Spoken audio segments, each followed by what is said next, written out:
My twin sister showed up at 2 a.m., hurt and terrified. When I learned the truth about her husband, we switched places that same night. He had no idea who he was really dealing with, and what we did next destroyed him. Where are you watching from today? Drop your location in the comments below and hit that like and subscribe button. Let me back up and explain how I knew this day would eventually come. See, Patty and I might share the same DNA, but we've made spectacularly different life choices. While I divorced my controlling ex-husband 8 years ago and built a successful consulting business, Patty married Marcus Reynolds 3 years ago, a man who seemed too good to be true. And as my grandmother used to say, when something seems too good to be true, it usually is. Except in this case, it was too bad to be true. I threw on my robe and hurried downstairs, my bare feet slapping against the hardwood floors. Through the glass panel beside my front door, I could see Patty swaying slightly, clutching her purse against her chest like a shield. Her usually perfect blonde hair was matted with what looked suspiciously like blood. "Jesus, Patty, what happened to you?" I yanked open the door and pulled her inside, immediately scanning the driveway behind her. No headlights, no cars following. That was something, at least. She stumbled into my living room and collapsed onto my sofa, the same spot where she'd announced her engagement to Marcus with starry eyes and a rock the size of a small country on her finger. Now those same eyes were filled with terror. "Maggie, I need your help." Her voice was barely a whisper. Nothing like the confident real estate broker who could sell ice to penguins. "I found something that changes everything." I sat across from her in my favorite armchair, the one that had cost me a fortune but was worth every penny for moments like this. "Start from the beginning. Did Marcus do this to you?" She shook her head, then winced at the movement. "Not directly. I mean, he hit me, but that's not—" "Oh God, Maggie, you have to promise me you won't call the police. Not yet." Now that was interesting. In all our years of me bailing her out of various disasters, Patty had never asked me to avoid calling authorities. She was the rule follower, the one who colored inside the lines while I specialized in redrawing the boundaries entirely. "What did you find?" I asked, though part of me wasn't sure I wanted to know. Patty fumbled with her purse and pulled out a small silver key. "This opens a safety deposit box that Marcus doesn't know I know about. I found the receipt in his jacket pocket when I was taking it to the dry cleaner."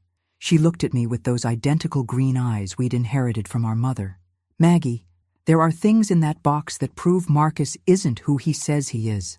I leaned forward, my consultant brain already shifting into analytical mode. "What kind of things?" "The kind that could destroy multiple families. The kind that could put him in prison for the rest of his life." She took a shaky breath. "The kind that make me realize I've been married to a stranger for 3 years." The grandfather clock in my hallway chimed 2:30 a.m., a sound that usually comforted me, but now felt ominous. Outside, the October wind rattled the windows of my suburban home, and I found myself grateful for the isolation that had annoyed me just yesterday. "Patty, you need to tell me exactly what was in that box." She met my gaze, and for the first time since she'd arrived, I saw not fear, but determination. Birth certificates, multiple social security cards, bank account information for accounts in different names. She paused. And photographs of at least 6 different women, all of them dead. The room went silent except for the ticking of that damn clock. I stared at my sister, processing what she'd just told me. Multiple identities. Dead women. This wasn't just about a bad marriage anymore. "There's more," Patty continued, her voice gaining strength. "I think Marcus has done this before. I think he marries women, steals their money, and then—" She didn't finish the sentence, but she didn't need to. I stood up and walked to my kitchen, needing the familiar ritual of making tea to keep my hands busy while my mind raced. Through the window above my sink, I could see the reflection of my living room where my twin sister sat bleeding and broken, holding evidence that her husband was likely a serial killer. "When did you find all this?" I called out, filling the kettle with steady hands that belied the chaos in my head. "This afternoon. Marcus thought I was at my mother's house, but I came home early because I forgot my laptop." Her voice carried into the kitchen. I heard him on the phone in his study, talking about liquidating assets and making arrangements for a trip. When I heard him coming, I hid in the hall closet. I returned to the living room carrying 2 steaming mugs handing one to Patty before settling back into my chair. What exactly did you hear? He was talking to someone about moving money offshore. Something about cleaning up loose ends before the wedding anniversary next month. She took a sip of tea, her hands trembling slightly. He said the current situation had become too complicated and it was time to start fresh. The implications hit me like a physical blow. If Marcus followed his apparent pattern, Patty's third wedding anniversary would likely be her last day alive. That's when I went looking for the key, she continued. I knew he kept important documents somewhere in the house, but I'd never found them. When I discovered that safety deposit box receipt, I had to know what was inside. I studied my sister's face, noting the way her jaw had set in that stubborn line I knew so well. We might have chosen different paths in life, but we were both Campbell women, and Campbell women didn't go down without a fight.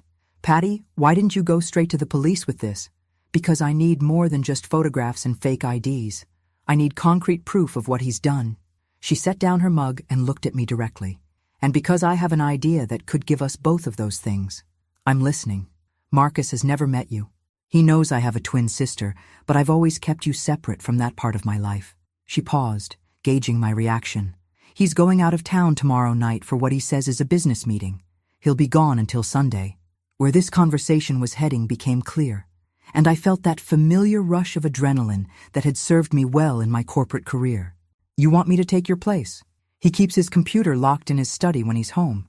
But if he thinks I'm you, visiting while he's away, she shrugged. You're a cybersecurity consultant, Maggie. You could find things in his computer that I wouldn't even know to look for. I had to admit. The plan had potential. Marcus had made the classic mistake of underestimating the woman he'd married.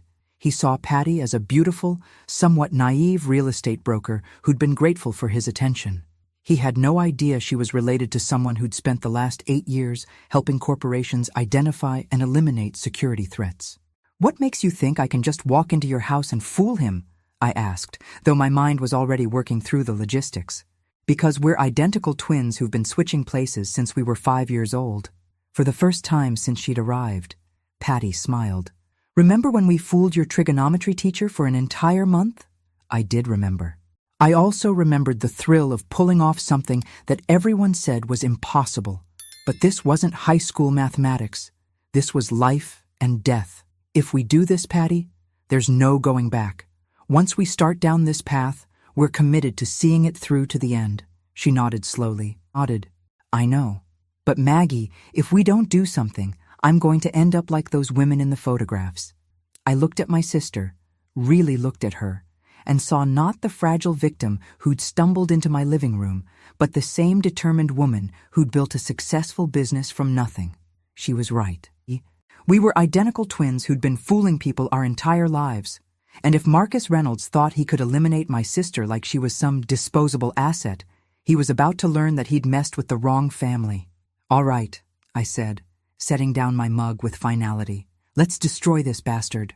But first, I needed to know exactly what we were walking into, because something told me Marcus Reynolds had more surprises waiting for us than either of us had imagined.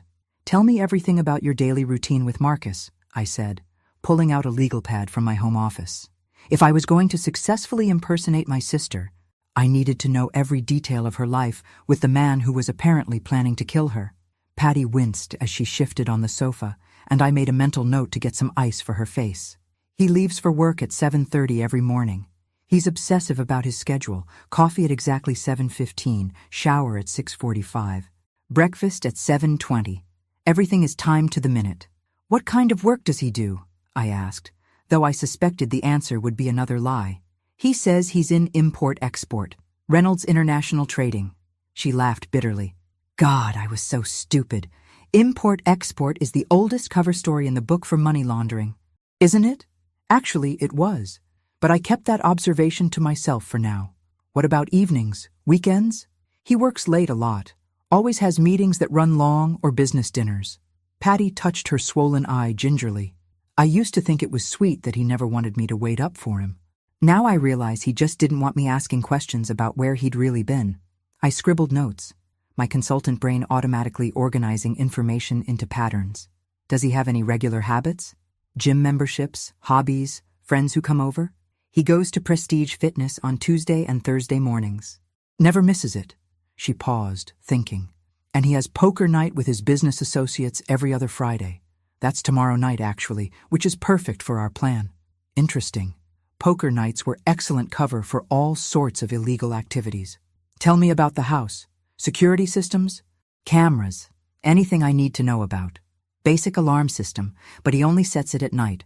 No cameras inside, but there are 2 outside. One at the front door, one at the back. Patty rubbed her temples.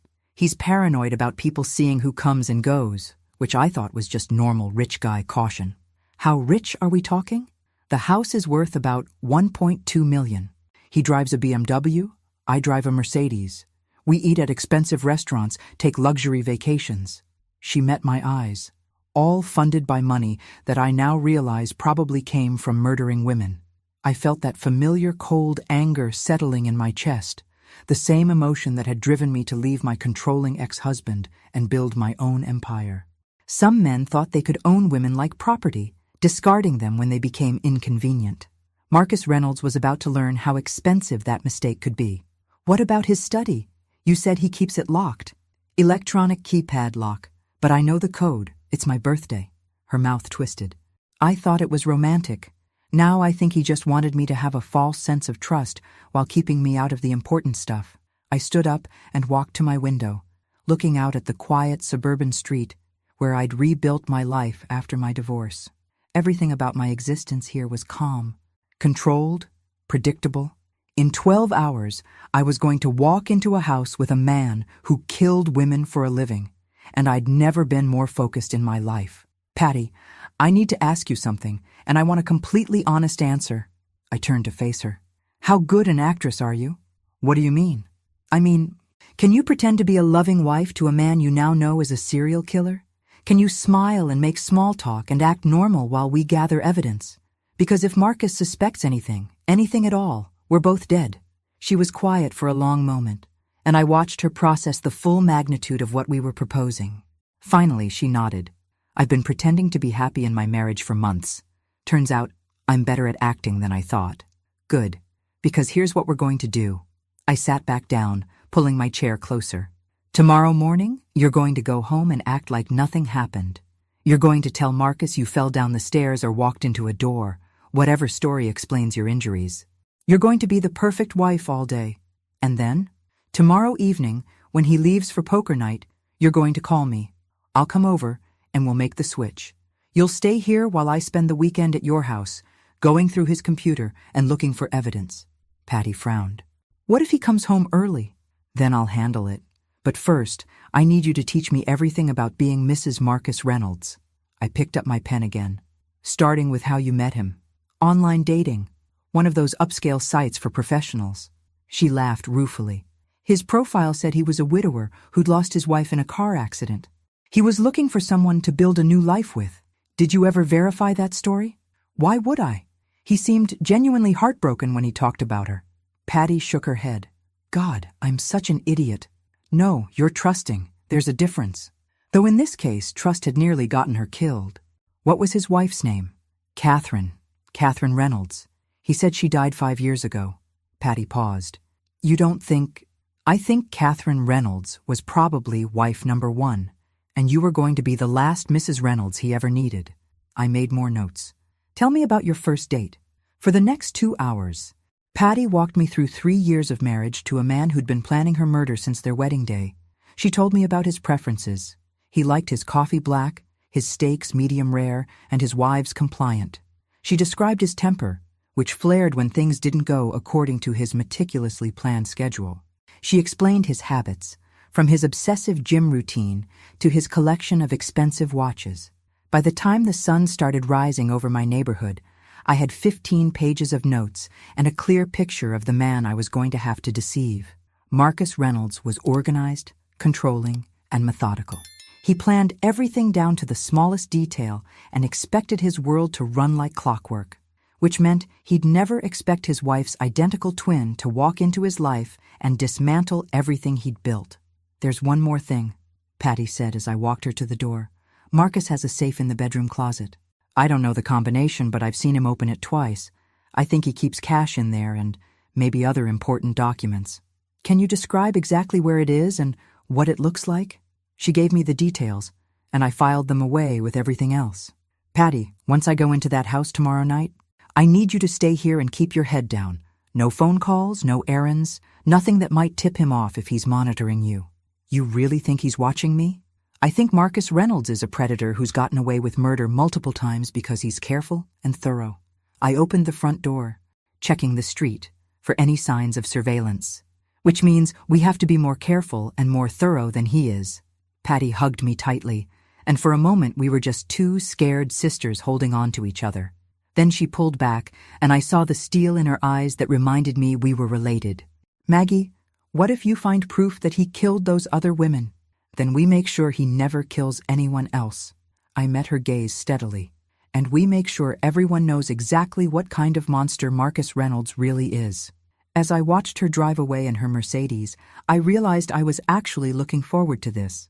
It had been too long since I'd had a challenge that mattered, a problem that required every skill I'd developed over decades of consulting. Marcus Reynolds thought he was a master manipulator who could control and eliminate women at will.